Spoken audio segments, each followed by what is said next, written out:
Marie Montpetit, une femme brillante pour un éclairage sur l'actualité. La mairesse de Montréal, Valérie Plante, a finalement présenté le budget pour l'année 2023-2024 hier. Un budget qui comprend notamment une hausse moyenne des taxes pour les contribuables pour les propriétaires de 4,9 %. Une hausse qui ne passe pas du tout, qui est très mal reçue et qui fait beaucoup réagir chez les propriétaires. On en discute avec Alain de Souza, qui est porte-parole de l'opposition officielle en matière de finances. Bonjour, Monsieur de Souza. Bonjour, Mme Montpetit. Merci pour votre invitation. Merci à vous. Comment vous réagissez au budget qui a été présenté par l'administration Plante? Mais premièrement, il faut voir le contexte. Le contexte actuel fait du genre que les Montréalais et des Montréalaises ont beaucoup de misère de boucler leur budget propre. On voit partout les licenciements, des pertes d'emploi, et on a aussi vu dans un contexte actuel une dégradation des services municipaux, une hausse d'itinérance, de difficultés pour sécuriser un logement abordable. Et dans ce contexte, on voit aussi que l'administration actuelle est en tourmente. Depuis 10 jours, on a vu jour après jour des éléments qui ont sorti, qui nous ont tous ébranlés. Et dans ce contexte, j'aurais dû penser que l'administration pourrait tenir compte de la réalité des Montréalais, aurait dû tenir compte de la situation avec l'OCPM pour au moins envoyer un message clair, d'avoir un budget avec une rigueur, un budget où il assume non seulement la responsabilité, mais essaie de ne pas augmenter le fardeau des citoyens et des citoyennes. Malheureusement, ce n'est pas le cas. Malheureusement, une certaine méprise aux Montréalais et on trouve que encore le même genre de business as usual continue et puis malheureusement, on pense qu'on mérite mieux.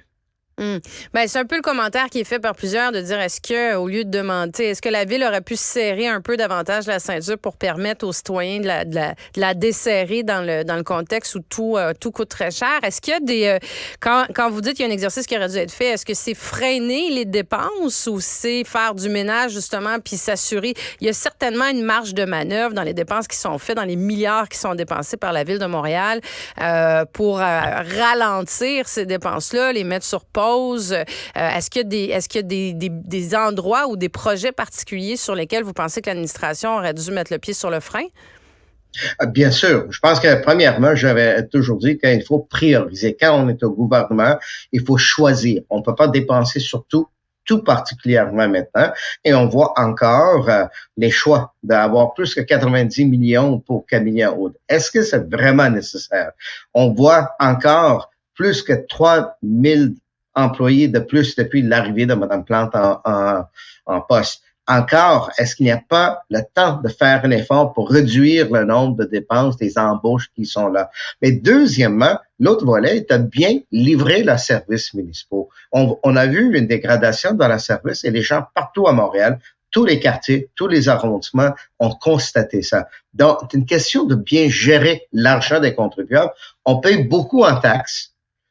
On travaille fort pour au moins payer ces montants-là, mais on a le droit d'avoir des services de qualité. Et il semble qu'il y a une dégradation, donc ça nécessite de facto comme gestionnaire une meilleure gestion des deniers publics.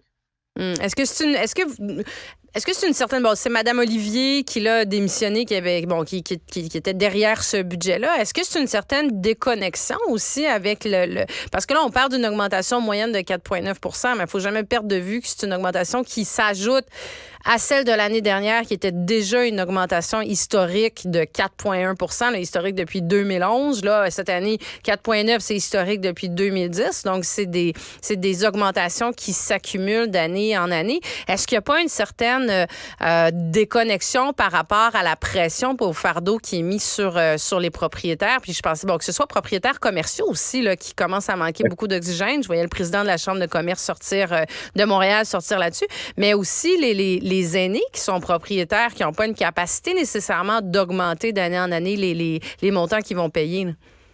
Mais vous avez mis votre doigt sur le bobo.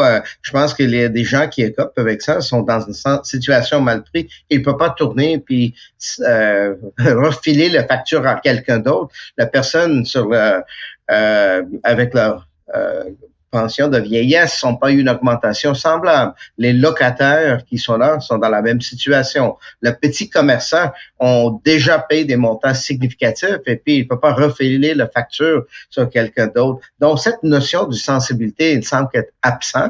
On avait sensibilisé l'administration depuis longtemps de garder une certaine marge de manœuvre parce qu'on sait toujours le cycle économique fait du sort quand du beau temps, mauvais temps, il faut toujours garder une certaine prudence.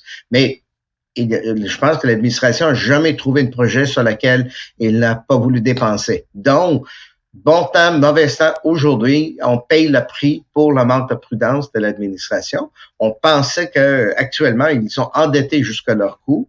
Ils sont au bout de leur rouleau pour être capables de refrainer des dépenses et ils n'ont pas encore une sensibilité de qu'est-ce que les citoyens et citoyennes qui travaillent fort pour leur argent, qu'est-ce qu'ils vivent. Donc, dans ce contexte, on pense que Mme Plante doit retravailler ce budget-là. Il faut comprendre, on n'a plus Dominique Olivier pour laquelle on peut blâmer ce budget. On peut pas, difficile de mettre ça sur le dos de M. Doré qui malheureusement a eu cette responsabilité il y a 1 jour ou 2 jours avant. Donc, ça veut dire que c'est le budget de Mme Plante. Et après 6 ans, je pense qu'on a eu ras-bol de ce genre de dépenses que Mme Plante avait commencé. 3 000 employés de plus, en continuité la dépense. Aujourd'hui, le marché immobilier n'est pas là. Il n'y a pas de taxes de mutation pour sauver la ville. Donc, à ce moment-là, si vous n'avez pas de revenus qui rentrent, il y a un besoin de réduire les dépenses. Et les meilleures formes de réduction de dépenses viennent avec des embauches que vous n'avez pas faites encore. On n'est pas contre la notion de sécurité publique. Oui, il faut embaucher des policiers, mais il faut être judicieux en quel genre des embauches qu'on va faire. Il faut être judicieux quel genre de projet on va financer.